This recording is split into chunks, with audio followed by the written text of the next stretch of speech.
Marek sa narodil na začiatku 9. mesiaca a bolo to pre nás zaujímavé, pretože sa nám narodilo zdravé bežné dieťa a až po 10 dňoch sme sa dozvedeli, že naše dieťa má Downov syndrom.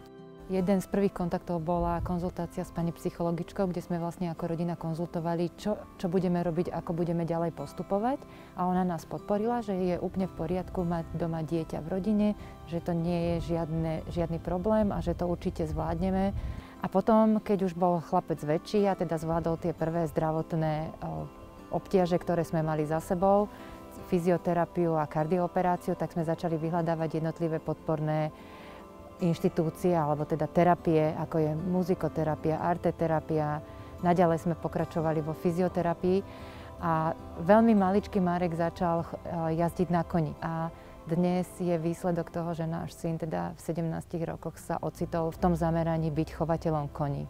Asi nikto v živote nie je pripravený na situáciu, že sa jemu alebo jemu blízkemu niečo vážne stane a zmení sa starostlivosť o neho. Ale my sme sa práve na túto situáciu pýtali v jednom prieskume, čo by ľudia urobili a akú starostlivosť by o seba alebo o svojho blízkeho uprednostnili. A práve u detí vyšlo, že tá naša predstava je až v 95%, že by sme sa chceli postarať o dieťa doma, v domácom prostredí, ideálne s podporou našich najbližších, alebo s profesionálnou podporou asi v 38%. Rôzne podporné služby, čo sa týka štátu, my sme vnímali skôr, že akoby obťažujeme tú spoločnosť a nebola pre nás dostupná tá informovanosť. Taká prvá podpora pre rodiny je služba včasnej intervencie. Je to služba určená pre rodiny detí od narodenia do 7 rokov, ktoré majú zdravotné znevýhodnenie alebo nejaký rizikový vývin. Títo odborníci prichádzajú priamo do rodín, do ich prirodzeného prostredia, aby im jednak priniesli informácie, ale aj poradili, ako fungovať a akým spôsobom ostať rodinou.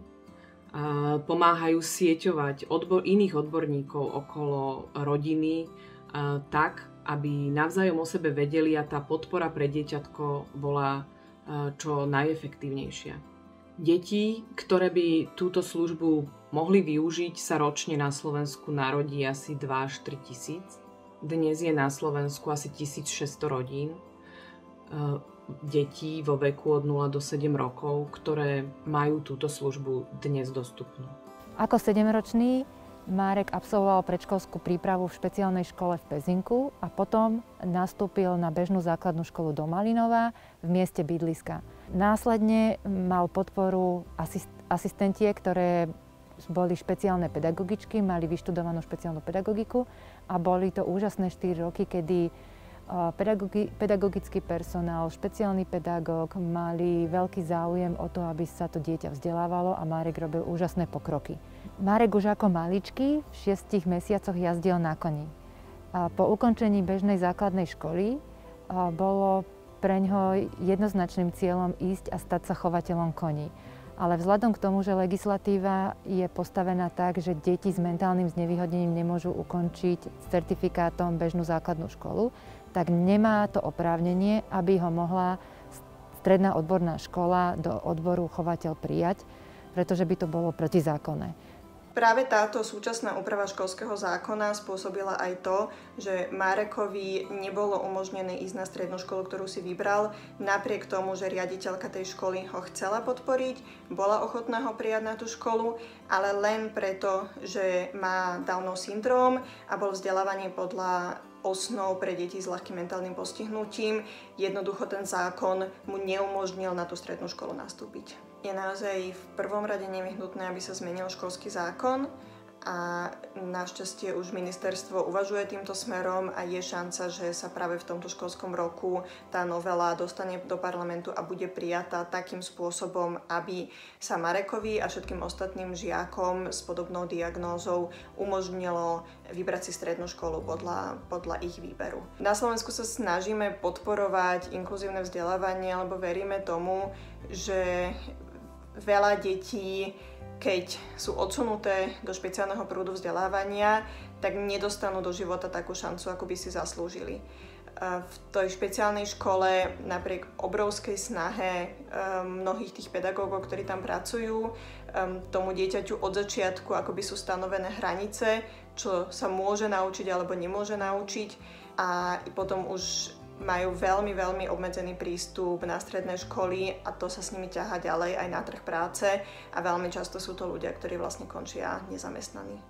Vychádzam z toho, že Marek skončí strednú odbornú školu a čo budeme robiť ďalej. Ďalej znamená to, že sa musí niekde zamestnať a potrebuje ten zamestnávateľ podporu štátu. Bez toho dnes majú zamestnávateľia obavu zamestnávať ľudí so zdravotným znevýhodnením. A odkázala by som im, že títo ľudia sú úžasní, úžasne pracovití, systematickí, pretože bez systému a pracovitosti by nemohli sami so sebou fungovať. A to je jedna z veľmi dôležitých zručností pre ich nezávislý život. Na Slovensku potrebujeme budovať systém komunitných služieb, ktoré pomôžu ľuďom so zdravotným znevýhodnením začleniť sa do spoločnosti a podporia ich v nezávislom živote. Potrebujeme najmä začať včas, to znamená od narodenia dieťatka alebo pri nejakej mimoriadnej situácii, keď sa váš život zmení tak, že ste odkazaní na pomoc iných. Potrebujeme hovoriť o podpore konkrétneho človeka, ale aj jeho rodiny a najbližších, aby túto situáciu zvládali. Potrebujeme hovoriť o vzdelávaní a o príprave na zamestnanie, pretože každý z nás chce prežiť zmysluplný život a prinášať hodnoty svojmu okoliu. A v neposlednom rade potrebujeme hovoriť o tom, aké komunity chceme budovať. Týka sa to fyzického priestoru, bezbariérovosti, prístupnosti verejných priestorov, dostupného bývania. Ale týka sa to aj vytvárania vzťahov a vzájomného prepájania služieb, ktoré existujú. Sociálnych, zdravotných, vzdelávania alebo služieb zamestnanosti a mnohých ďalších. Pretože len takýto systém služieb dokáže človeku, ktorý je na ne odkázaný, vytvoriť podmienky na to, čo chce a na čo má aj právo. Na nezávislý život a začlenenie do komunity.